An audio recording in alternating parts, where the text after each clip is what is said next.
different types of needs and where they might fit in from the point of view of their impact on the performance or of low impact development, and also their likelihood of occurring. So Alida will go through that later after we complete the AGM.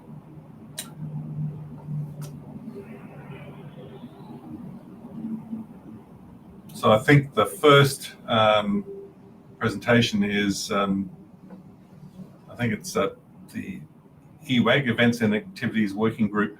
Oh, sorry, new business first. Just before that, do we have any new business? We're going to put this in here first because we want to transition directly to the next session from the last working group presentation. So if there's any new business, you'll just need to put it in the chat.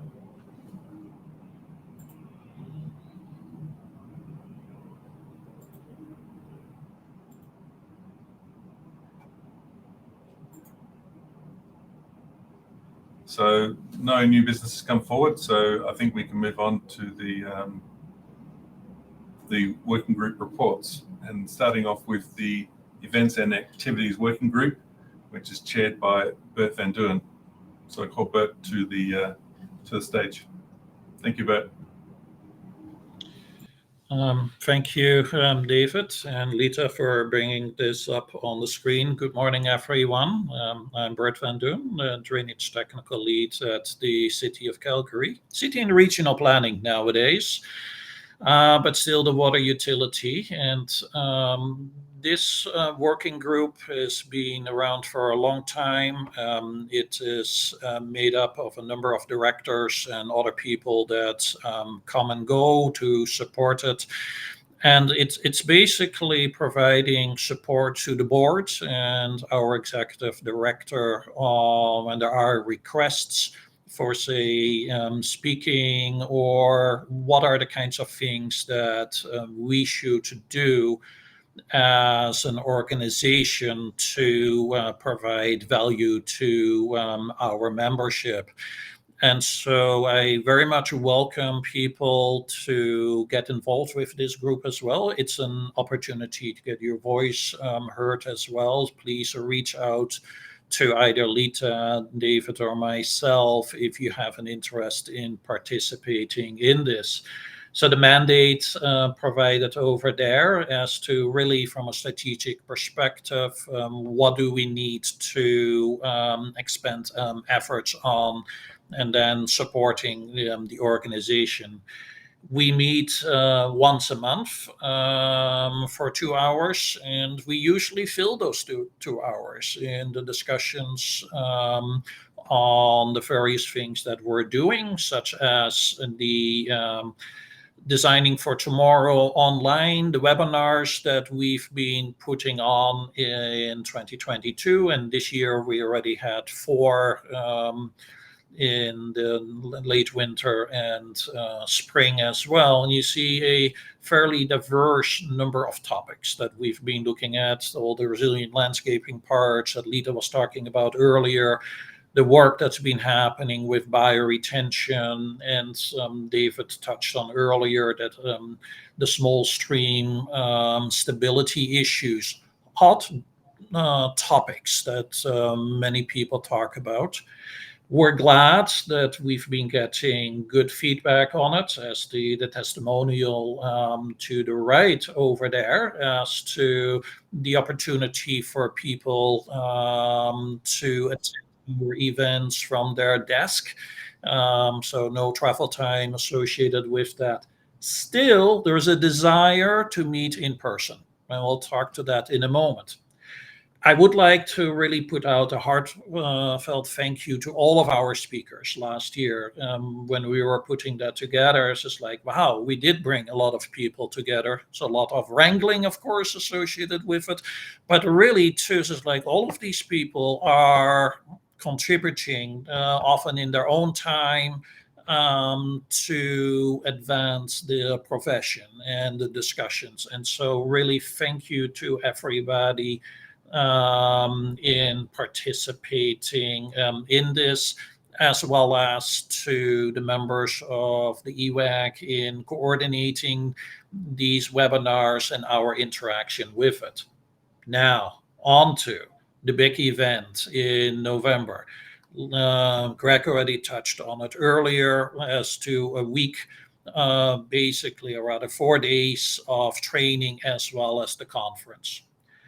So, for the last number of months, a group of us has been working as a program committee. We had a call for abstracts. We got 20 abstracts, and as a group, we looked at that. And I would really like to call out Tara Paradis of Kerwood Lytle, Brett Emmons of EOR, Anton, Jill, David, and Lita in reviewing these abstracts, talking about the conference, the program, putting this together. There was a lot of efforts, a number of meetings in doing that. So what we have in a day and a half are basically 6 sessions, certain topics that we were able to pull together between what we got on abstracts. We got 20 abstracts in, and then as an organization, we had a number of other things that people reached out to us. Now, some of you who may have submitted an abstract, you may not see your title over here. We're still in the process of reaching out. Now, what I want to say is that doesn't mean that we don't value those presentations, but it's like they might either have really been a standalone. We might say it's better as a poster, or we might say, you know what, this is something for later, either as a webinar or something that needs a lot more time than in fact we can offer with, say, a 20-minute presentation at a conference. The second half of that first day is always ponds and wetlands coming back, that comparison between Calgary and Edmonton, but also the evolution of what have. And then back, the forum discussion in the afternoon. And we're trying to have a couple of presentations that are really going to evoke some questions. In the past, we've been quite successful with the forum, and at a certain moment just had to kick people out. Now, in this case, we would kick them out to the network reception that we hope to do at the end of the first day. Lita, next slide, please.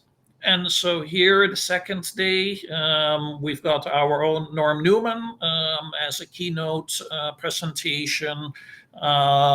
Always good as to getting up to date as to where things are at. A lot of probably presentations that reflect an Edmonton flavor on this second day as well. So things, even though the conference is happening in Calgary, it's also really getting that Edmonton voice heard and being able to share the stories between our jurisdictions. And then basically the partnership will wrap this up at the end with also a looking forward as to where we're looking to go with this. So thank you on that. If there are any questions pertaining to the activities of this committee, please put them in the chat or the Q&A, and we'll gladly address them. And again, this is also a call out for people to get involved. We can always use more help, and it is an opportunity for you to get your voice heard.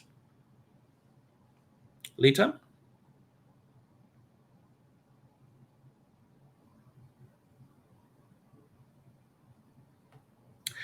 If there are no comments, questions, then I will proceed with the next report. And I'm not Anton. Unfortunately, Anton could not attend today. He's at sent regrets for this. But he's been the very faithful chair of the Research and Monitoring Working Group. And the mandate of that group is really to foster collaboration and sharing of information between us and municipalities, industry representatives, academia across the province. And we do have a membership from all of these groups and across the province. We've always say with this group too, where information is to be held confidential, then it will be confidential. And in that way, it does help to have some, at times, sensitive discussions on things that are happening, should be happening, and such. Next, Lita. So there's a number of different activities that are happening. I'm not going to read all of these bullets over here, but I'm just going to give you perspective that I have as a member of this group, and also just coming from the perspective of a municipality. This is an opportunity to really learn and do better as well. And when one is trying to something out, it's an opportunity to learn from each other. It's like the reality is nobody has all the answers and all the knowledge, and then definitely in a multidisciplinary field as sustainable urban drainage. It's nature-based solutions and such. There's no one who has it all, and this is then an opportunity to bounce ideas off, get appreciation of how have we been doing, having real discussions of what we have learned. So an example of that is that Marda Loop permeable pavement pilot project. Now, permeable pavement for the longest, I can tell you in Calgary, so like, yes, we have an LID module on it, but not on public right-of-ways. And so here there's an opportunity that is moving forward now, construction this year and next year, that type of thing. But the question was, okay, how do we do proper performance monitoring on this? What does it mean to have something that is performing properly or not? And so the group definitely had discussions about that. And in many ways, I tell my colleagues at the City of Calgary too, is that's a lot of free advice that we're getting on this, which greatly outweighs anything that we contribute financially to the partnership. And so, like, I'm a Dutchman. I can be pretty cheap. I like free advice on that, and it's not just advice; it is very good advice. It represents the University of Alberta, University of Calgary, SAIT at times, NATE at times. So it really helps that interaction over there. And with that too, then the learnings are shared. We showed in the previous presentation some of these, the webinars, the bioretention webinars. So the learnings of what is being discussed in the RAM, we may see in webinars, or the next slide is looking at how things may get incorporated then in, say, updates of specs, guidelines, procedures, and such. And one aspect is the whole business of, say, bioretention. Now, a lot of these things that you read over here, you may wonder, is just like, so what's the significance of this? Well, the significance of this is multiple in the sense as to improving performance of what one may see with some of these practices, but also, for instance, the potential of cost savings and streamlining. So when we're looking at this, the learnings that we've seen is, well, maybe we don't need to be so anal with what we're putting in some of our specs, because the role of the vegetation is so great in creating performance, more so than we had ever hoped for or expected. which means it's like we can be not as stringent with what we have in the specs. That, by turn, will make it easier for the suppliers to source materials, test materials, and such. What are the best tests that need to be done at which moment? And so there are parts over here where the learnings that we have from this will help us to improve our guidance. So what I can tell you is like I'm looking again at this from a municipal perspective when we're looking to update our LID module on bioretention and bioswales. We will incorporate some of these items in that updated version, and similar as to the soil cell and tree trench module we're working on right now, getting the same learnings reflected in there. And that is a huge value that is there, and most people may not appreciate. I think David touched on it as well, as to seeing this being discussed at a national level as well, with the Canadian Standards Association, not maybe for the 2023 version, but definitely for the 2028 version of that document, or even earlier than that. Next, please. So the goals and direction, as Anton shared with us, is to continue this business with the design specifications and that ongoing refinement of what we're looking at. Having additional sessions to create linkages with our analytical tools that we're using, with the practices that we're doing, and incorporating the lessons learned on this. Continuing to improve the connection between Calgary and Edmonton. Yes, as major municipalities, we play a significant role in that. I myself oversee what is called the Drainage Knowledge Program at the City of Calgary Water Utility. And there are aspects over there where we're trying to leverage research activities. And the partnership is very important in there because, again, from that sharing information as well as getting second opinions on certain aspects.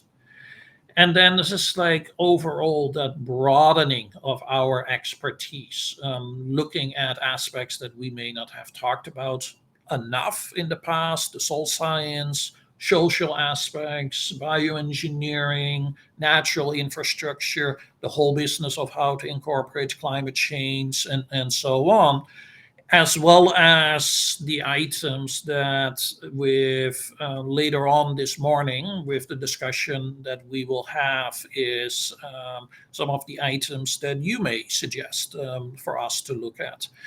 So again, I would like to thank everybody who has attended the RAM meetings.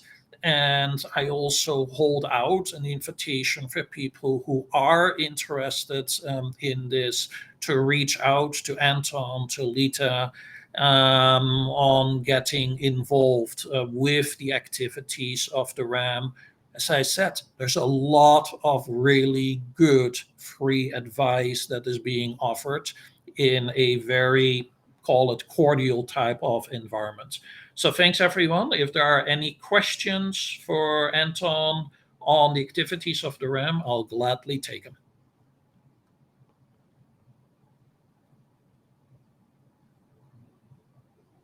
If not, then I'll move it on to the Stormer.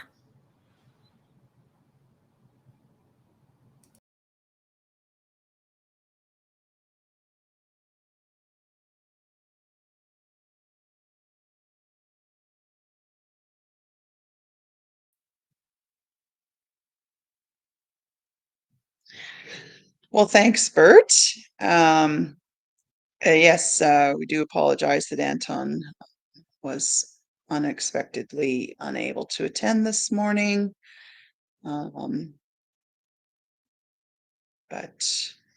he is fine. Just some personal matter he had to attend to. So I've been the acting chair of the Stormwater Reuse Working Group, which started up last year. We are creating a community practice around stormwater use, reuse, whatever you want to call it. We meet the second Thursday on a more or less monthly basis. Norm Newman is my partner in crime on the health aspects, and so we have ended up tag teaming to a certain extent, and certainly looking. Probably Norm is effectively going to be the chair in the upcoming year with the scope that we have, but there's some tag teaming, and if someone else wants to step up to take over chairing that, that would free me up to work on some other committee stuff that my heart is in, the resilient landscaping. Can't really do that till this kind of has a life of its own, but definitely things are moving along with this group. We started it, and then AP, as they were known at the time, said, hey, we're going to update the regulations. So we didn't start the group in response to that. We actually were starting the group, and then I think it was like the next month or very, very much right around the same time, they said, hey, we are looking at updating the regulation. And they were saying, like, we're looking at exempting low risk uses. And we said, well, what are those? And they didn't have sort of any input on that. And so we decided to define some and do our own risk analysis. So that's quite a bit of what we spent our time doing last year. I'll share those results with you momentarily.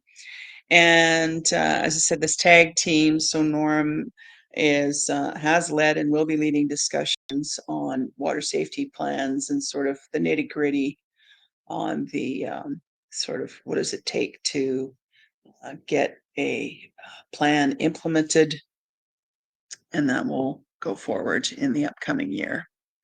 So this risk analysis that we did, we looked at 4 kinds of uses: irrigation, buildings, industrial, commercial, and municipal. So we looked at irrigating the landscape, the most common use for stormwater coming out of a pond. We looked at food crop irrigation, non-food crop irrigation. We looked at toilet and urinal flushing, which is being practiced, particularly in multifamily condo kind of installations, is allowed in single family residential. And this other potential is something that's common in warmer climates, maybe not used as much here, but could be this idea of using it for cooling with condensate, steam, or evaporate. And then the industrial commercial uses, the processed water, vehicle washing, and fracking and deep injection. And then the various and sundry municipal uses of dust suppression, street sweeping, fire suppression, and wetland supplementation. So we asked 3 questions in terms of risk. We asked about what would the practice do to water quality in terms of the receiving water body condition. Is anything not covered by a PIA? We asked, does this practice take water out of the water cycle? And so that, considering the runoff, the infiltration aspect, the evaporation aspect, and sort of excluding that, if it's out of the water cycle, if it's gone into the aquifer. The third point being about taking water out of the watershed. If the water is leaving the watershed, at what point does that matter? So what we concluded overall over several months, I think we had 3 or 4 months of meetings on this. APIA, the Environmental Protection and Enhancement Act, already provides the necessary framework for the water quality questions. You have to get approvals for the kinds of things where water quality would be impacted. So that question kind of went relatively, we considered it for each and everything, but it wasn't really, didn't turn out to be a thing. So taking water out of the water cycle, really it's deep injection that is the only sort of thing in that category.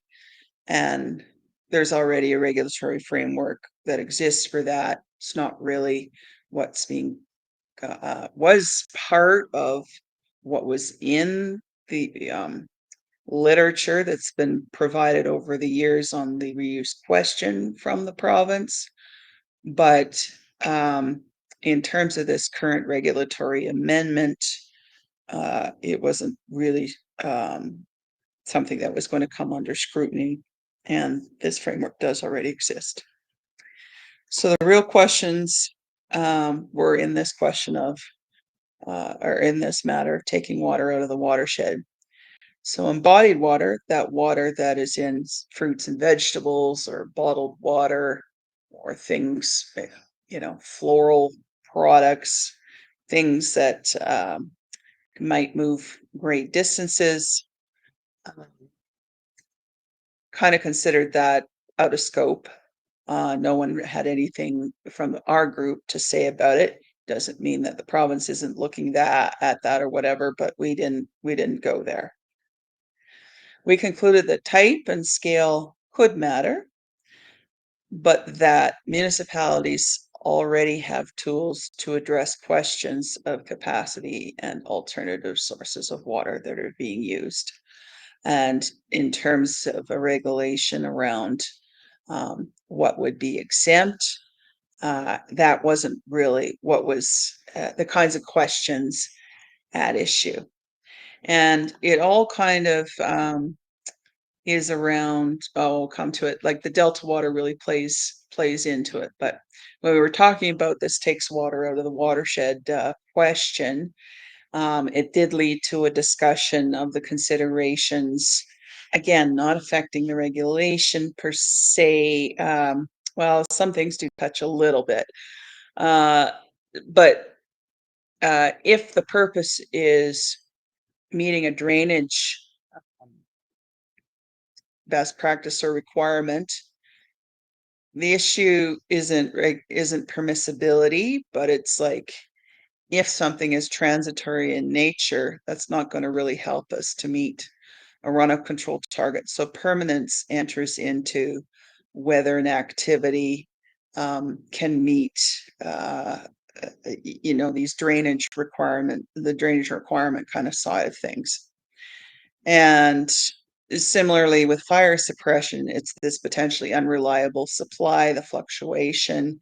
You have to have pretty good sized reservoir to ensure that you have that supply available. But again, that's not about regulatory permissibility. Dust suppression and street sweeping were seen as important, but in the scheme of things, minor uses.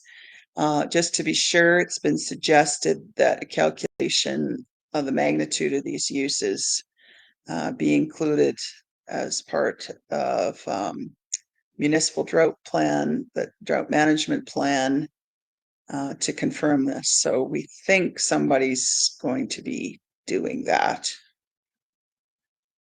And of course, we can use stormwater to reduce potable water demand at any time, as long as the delta water requirement is met.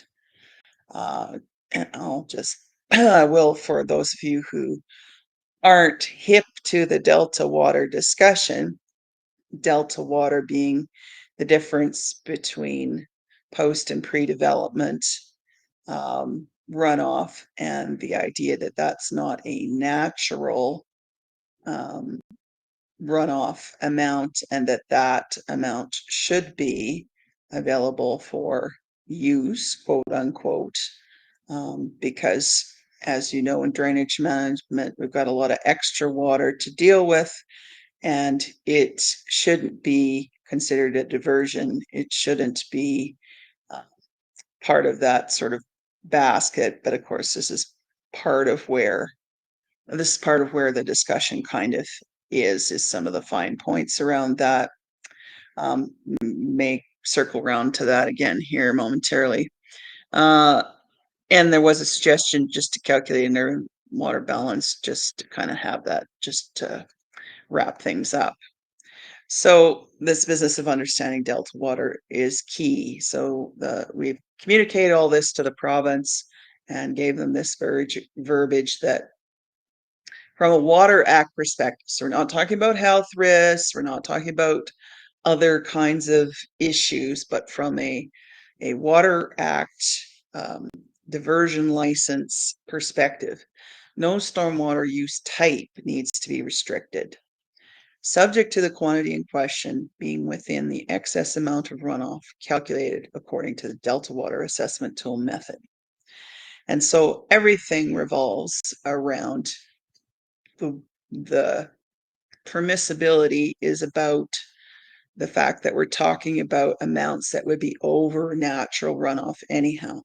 No impact on apportionment, no impact on these other kinds of aspects that they are concerned about. So we've been arguing that under the Water Act, it already specifically excludes drainage, flood control, erosion control, and channel realignment from the definition of diversion of water. So we're saying you don't have to exempt anything. It's already exempt when it is drainage management. So drainage management, that portion of delta water, it seems really rather straightforward. But of course, the questions, the worries are around the alternative uses, and it's like we're talking about scarcity, say in the Southern Basin that's closed. There's a scarcity mentality. There's a you're taking something mentality. So there remains, despite our best efforts last year working with the department, this disconnect between the understanding of drainage management, trying to get that delta water amount down, and alternative use that seems like something that should have potentially a diversion license, and this disconnect that seems to still persist. And so then right before the election, as we let you know, and as you as stakeholders will have directly heard about, the amendment has been made to the regulation. So they have given something that we never saw amongst the options, really, this absolute quantity diversion, and this sort of statement about the benefits of stormwater use. And if you look at the benefits of stormwater use that they identify, none of those have to do with drainage management, which is curious because the regulatory environment that we want to function in has to do with drainage management. But their mind, as you can see, is very much on the use side. So still this need to kind of come together. So they have started with a number which seems to sort of be in line with some other exemptions they have in agriculture. If you're asking, wondering where that number came from, it's elsewhere in the regulation, I think, for like dugouts or something and some other stuff. So the question arises is like, does this work for you? This absolute diversion, this absolute exemption? I think the first reaction in Calgary was kind of like, our ponds are very large. This doesn't really help us. But in Edmonton, apparently the ponds are quite a bit smaller, and this number may be significant for them. So I was meant to do a poll to ask you your thoughts on whether you think it's sufficient or not. I did not get to that, but what I would like to do is have Norm Newman get ready to, I don't know, Craig, if you would be able to promote Norm Newman from the floor as a speaker. And I may just stop presentation, scurry away, make the poll, and have him just say a couple of minutes of where it's always scary to let him loose with the microphone because it's he's very good with words. But we're looking now at sort of pivoting to work that he's going to lead with using existing examples and looking at the whole water safety plan sort of side of things. And then my sort of side will be like coming along, and we'll kind of go back and forth to the Water Act related topics as they kind of come, and deal with whatever sort of happens next. So that, I believe, is the end of that. And I mean, we're just going to be adjourning after, David will be adjourning us after that. I'll maybe just show you this. I'd like to thank everyone for the working groups have just been delightful of how they've been coming along. There's more than 30 people as part of the research and monitoring working group. It's really, really remarkable. Again, if you're interested in coming on board this year, that'd be great. And then we do have this very important exercise to do that will be leading into work over the summer and in the fall. And we do want you to stick around for that. But I'm going to just get out of this now and ask Norm to come up. And I'm going to get that poll into action. Oh, there he is. Look at that. Good. Hi, Thanks. how are Thanks, you? Lisa. Good. How are you? What's new? Good. Well, thanks, Lita. And I guess maybe the first thing to lead into it is to really thank ALIDP for their support in moving this forward. So one of the things that we kind of understood, we've been working on stormwater use and water reuse with government for quite some time now. And as you are well aware, in 2021, public health guidelines for water reuse and stormwater use came out from the government, from Alberta Health. And we were also working with the Ministry of Alberta Environment and Parks at the time as the lead agency on looking at a water reuse strategy moving forward for the province. And largely in response to things that Lita have talked about, three pressures are really facing us to consider water reuse. That's water scarcity, climate change, and then urbanization. So, these are significant challenges. We know in the southern districts, particularly of this province, between 2011 to 2021, the Calgary metropolitan area grew by 250,000 people over a decade. So every decade, we're getting a new city dropped in Alberta and southern Alberta. And so this growth and expansion of urbanization coupled with climate change and really water scarcity in a basin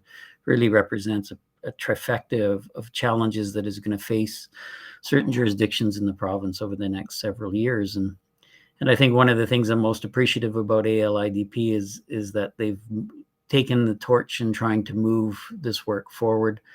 We knew in government that as we started building up regulations, that just because you build regulations doesn't mean people will come or that action will take effect. And so it's really the engagement of ALIDP and others that are really trying to focus a community of practice. And what we mean by a community of practice is people who have shared interests and vision and direction, and they can be very diverse groups of people to come together and to help try and solve a problem.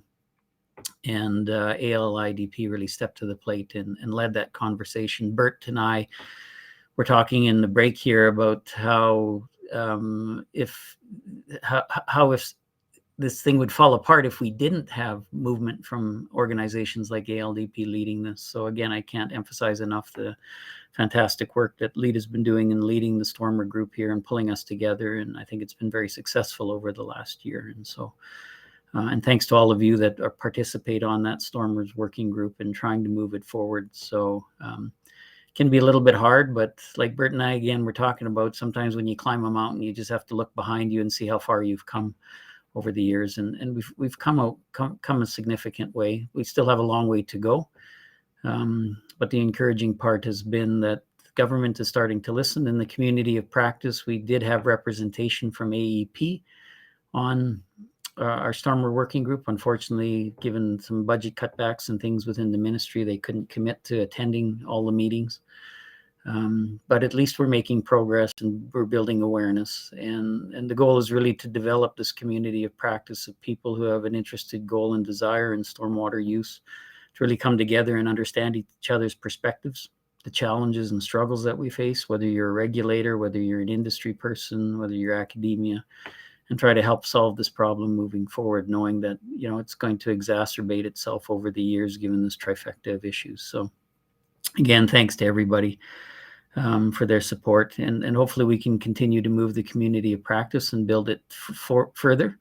We do have some funding that was offered by Alberta Health, for example, to help develop up a community of practice related to water reuse and particularly stormwater reuse. So there's some seed funding that we've received in academia to kind of move some of this stuff forward. So again, thanks. And part of this next little phase of over the next few months is to actually try to move water safety plans moving forward. We felt that over the last year that a focus on regulation and trying to help the ministry move forward to these amendments that Lita has talked about was really one of the more important elements that ALIDP could influence and try to move forward. And in some ways it's been positive. We have moved forward with an amendment from Alberta Environment and Parks. Perhaps the quantity of stormwater use is not what we were hoping that would come out, but at least it is a step forward in that we are changing policy and moving forward. So that's a kudos to everybody that's been part of that.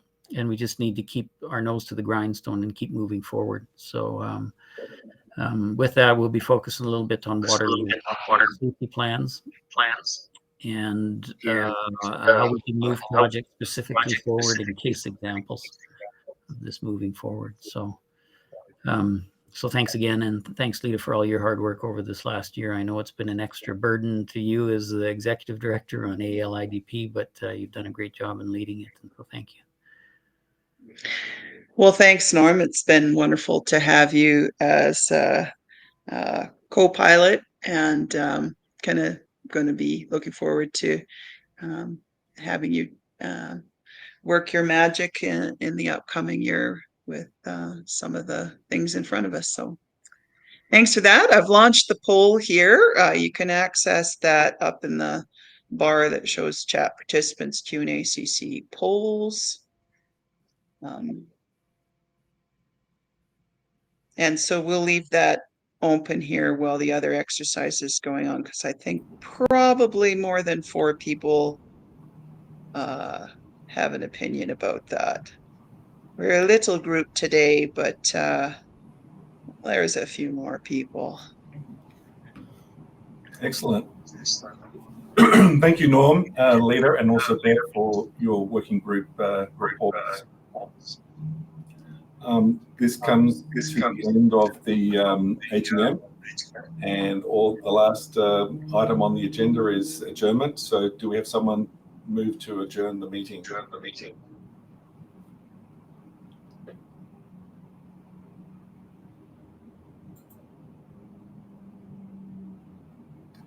Okay, we have some, I think, yeah, Sarah got in. Thank you very much. And please stay on for the session, which was being led by Lita. So I will leave it to her to continue. Great. Thanks, David. Thanks, Norm. Yeah, so the next thing we have is a mirror board exercise. I have a little bit of a presentation to set it up, and we are as far ahead of schedule as we hoped we'd be. So that's great. We'll be able to devote some good time here to consider this topic. Yeah, so I'll just pull up this other presentation.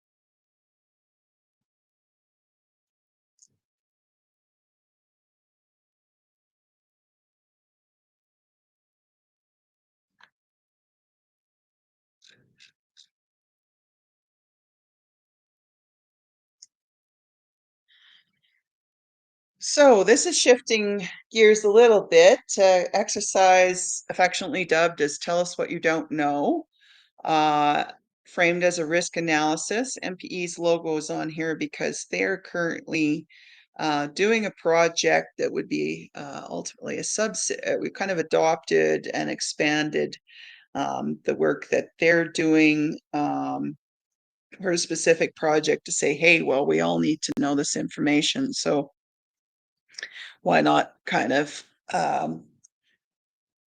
do some of it, at least through the ALIDP, and involve more people, and certainly will have purposes for us. So the overarching question, so what jeopardizes the implementation of LID? These practices are still emerging. You heard all the work we're doing on sort of the rain gardens, and not wanting to get ahead of ourselves in putting stuff out and then having it blow back because of various kinds of unimagined things. Like, they're fairly foolproof on one level, but their design and construction can be there's just a lot of different ways you can do it more than anything, and so it's sort of starting to have eyes to see how to implement stuff. Other practices have different challenges, but looking across the gamut of the kind of gaps there are in our understanding, whether that's the guy at the end of the rake, maybe clogging an inlet to something without realizing it's an inlet, or a modeling kind of a gap in the understanding of a parameter. There's just all these different kinds of things that, little things that we want to know and want to understand. Well, how do we prioritize how to move forward on some of these different types of risks? I can come across this whole gamut, and this is how the exercise is going to be structured, is with these things down the left-hand side, to say the risks are kind of grouped into these kind of different categories. So we're looking at this risk analysis as the way to understand and prioritize what we need to do to fill those gaps, and then to actually take on doing whatever it is that we need to fill them, and then that should lead to widespread implementation of LID practices, shouldn't it? Certainly, it's one thread of the journey as we move forward. So the kind of gaps or hazards or lost opportunities can take many forms, as I was mentioning. And so it's kind of your job to imagine what those different things are, whatever they are, as it is it's where your personal experience is very important. And so the practices that we'll be looking at will have a box for each different practice that we're considering. We're not considering absolutely everything, certainly not today, but ultimately we'll be looking to fill in the whole array, and there is a spot for you to add things that aren't on the list today to the right-hand side of the board. So this is a first event, sort of an introduction, just getting a first cut of your ideas about things.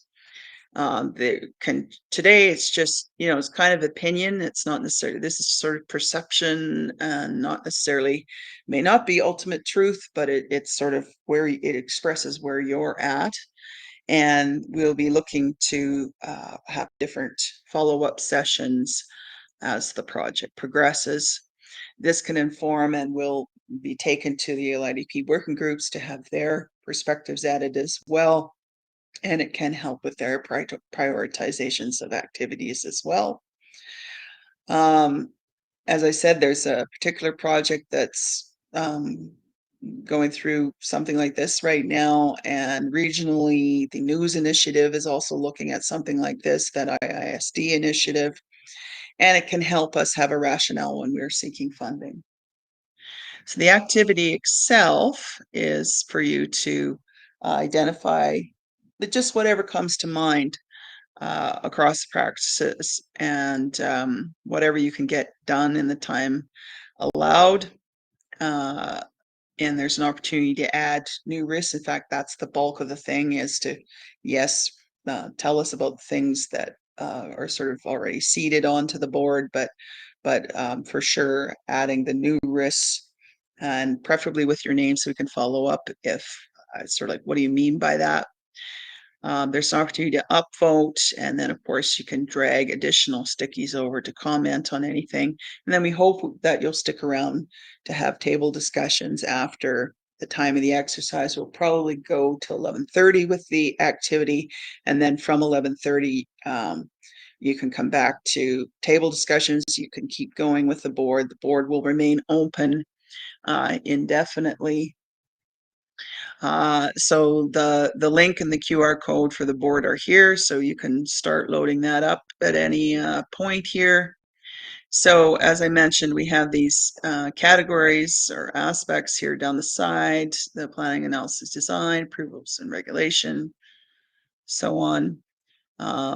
And then it's a task of dragging the individual risks over to one of these quadrants here.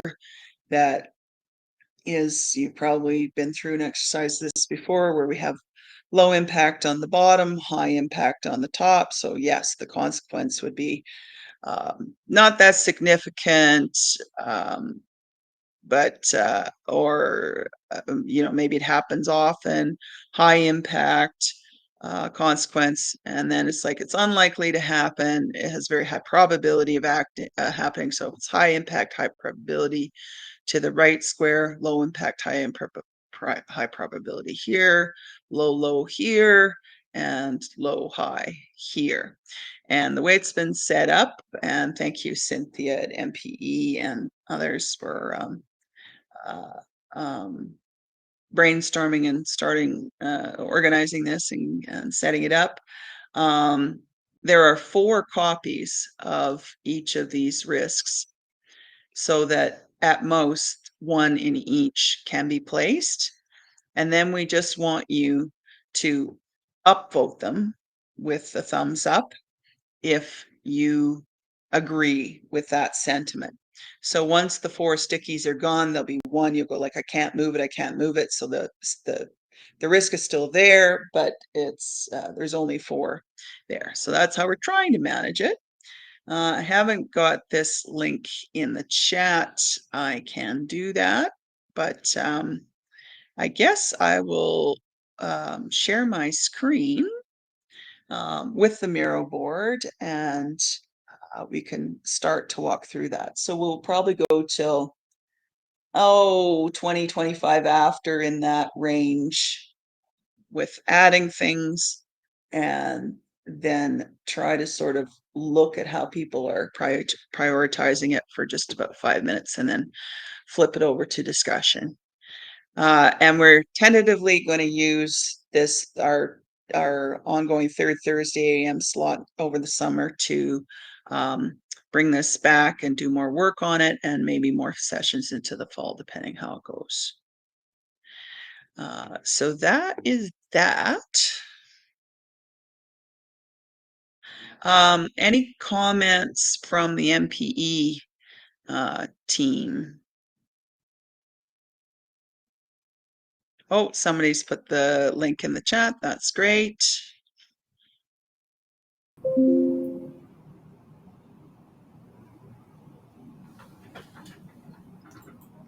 I don't know if don't know if you have any comments specifically, but there's all the practices, as Lita said, so you can choose your favorite, what you sort of know best, and look around at that, or where you think you contribute, whether it's existing risk, or whether it's a new idea if you review what's been pre-populated.